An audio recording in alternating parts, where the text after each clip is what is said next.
Hey guys, welcome back to another video. Today I'm going to answer the question, how do you actually get into coding? How do you get from not really knowing anything about computer science or coding and being really interested in learning it to actually getting a full-time software engineering job or computer science internship? That is a great question, and I've broken up this complicated process into 3 simple steps that you can follow to get from 0 to hero. Saying that, guys, let's just dive straight into step 1 right now. How do we actually choose our coding language, right? There are like so many different coding languages out there, right? There's this one, this one, this one, this one, this one. Oh my god, so many. How do we actually choose a coding language to start with amongst all these options that we get? I think a really easy way to answer this question is actually by picking what kind of coding do you actually want to do?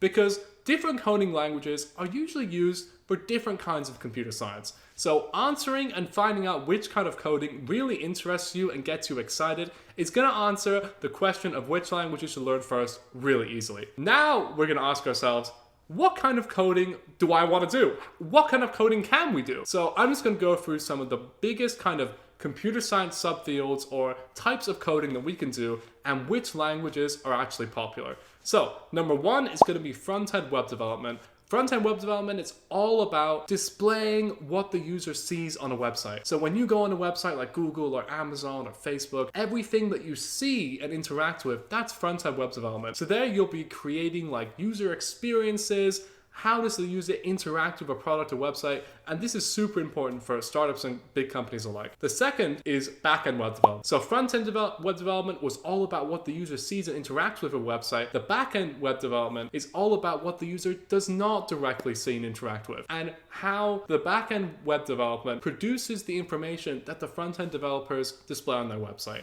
So those two are really interlinked, back-end and front-end web development. Next, we have the Android and iOS application development. So this, like the name suggests, right, is all about putting applications on mobile devices and how to make that experience really cool and unique for the users to keep coming back to your app over and over again.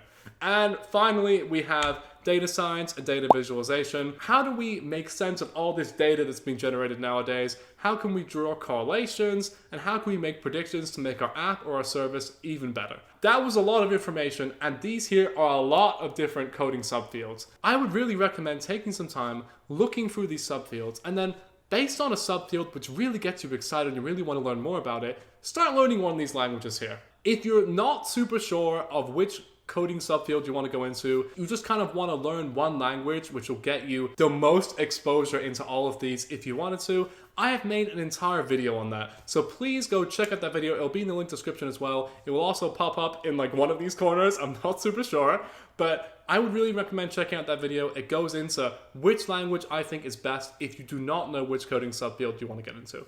So saying that, let's go into how do we actually start learning a coding language now that we've chosen one. Now we're actually going to learn how to code. This is really exciting, guys. We've chosen which computer science subfield or which area of coding that we really are interested in. So now we're actually going to learn it. We're going to learn how to code. This is really exciting. But before we get into it, I just want to say really quickly, learning how to code is actually really difficult. So please don't feel discouraged thinking, oh, I saw this YouTube video of this guy learning how to code in 6 hours, or oh, I saw this YouTube video of this other guy learning how to code in 24 hours. Learning how to code is a long process because for many people, myself included when I was first learning how to code, learning how to code is a completely different way of thinking about things. And it can take a long time to get all of the concepts familiar to you and actually remember everything that's going on. What I would recommend doing is picking a schedule for yourself on learning how to code. Set aside a couple days a week or several hours every day of the week, something that works well for your life and you can stick to reliably, and just keep trying every day to learn how to code.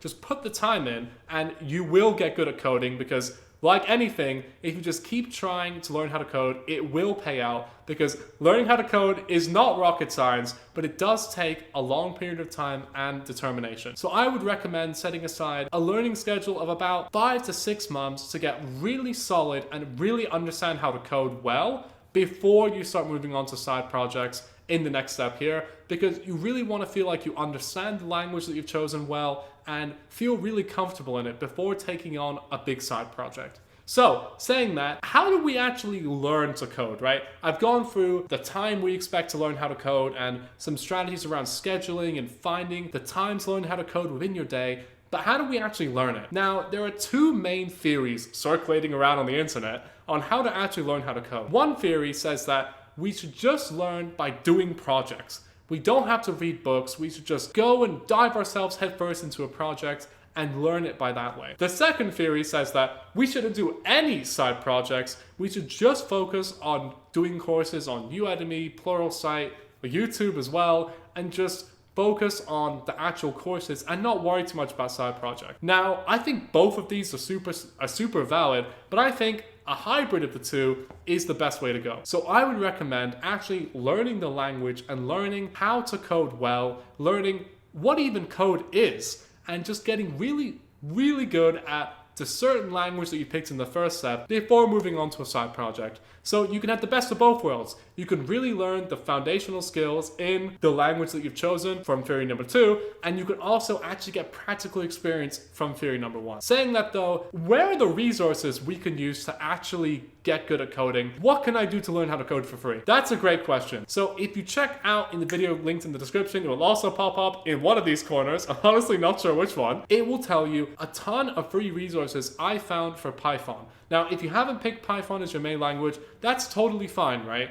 I just chosen Python in the video that I've gone into, but it goes into great detail about how you can find excellent free resources online for coding, so you don't have to pay any money, because quite frankly, there are a ton of great free resources you can use how to code, and you can get really good at coding without having to pay any money.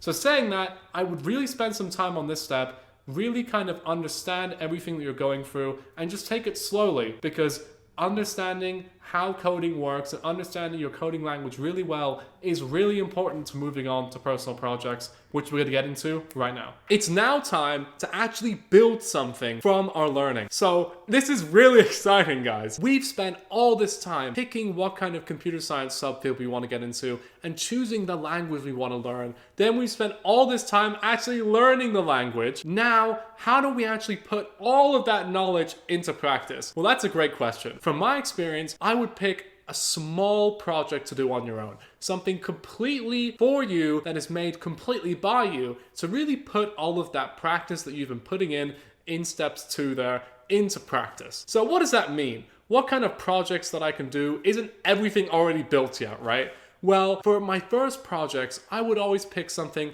that's really small, something that I actually have a problem with, and I think that using my coding skills, I can solve. So some examples I can think of here, guys, is how to keep track of expired food in my fridge, or how do I organize my tasks for the day, or how do I easily find the weather.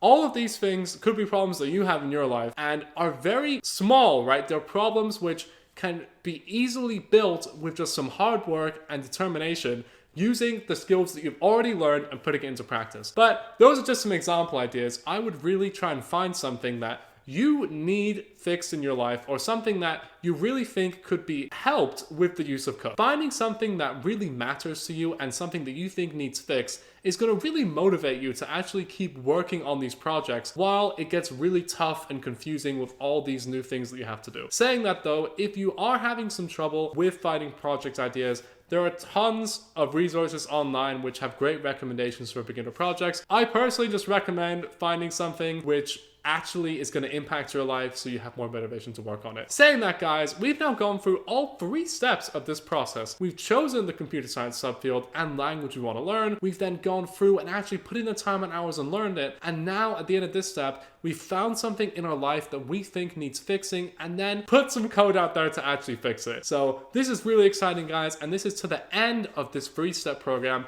At this point, you are now actually actively progressing in a career in computer science in an area which actually interests you. I'm really excited for you, and I'm just going to wrap this video up really quickly. So guys, I just wanted to thank you so much for watching this video all the way to the end. If you like this video, please like the video, and of course subscribe to the channel for more content. Also, if you yourself are going through your computer science career, whether you're just starting out or you're very senior, please comment in the comment section down below, letting me know if any of this advice were helpful to you, or if you want to suggest any improvement. Anyway guys, thanks so much for watching this video, and I hope to see you all in the next one.